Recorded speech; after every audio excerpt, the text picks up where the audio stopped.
Aming ulam tanghalian at panggabi. Kasi na-miss ko ang may gata. Kaya ito, naggata ako ng ito. Hindi lang pang dalawang beses itong nakakainan. May pangatlo pa. Diba? Oh, may gata siya. Ginisa ko muna kanina. Hindi ko na rin naipakita sa inyo.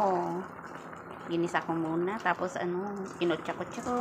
Pinakuluan. Dinagyan ko ng asin. Bawang, sibuyas. Tapos ito ngayon.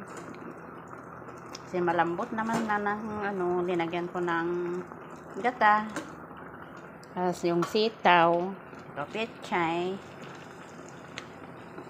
Pero ito hindi mawawala. May isang hindi mawawala dito na pinakamiss ko talaga.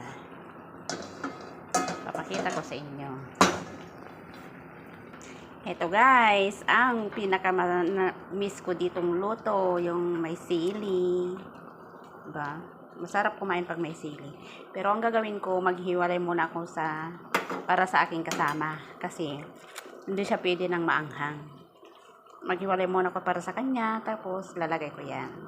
So, yummy!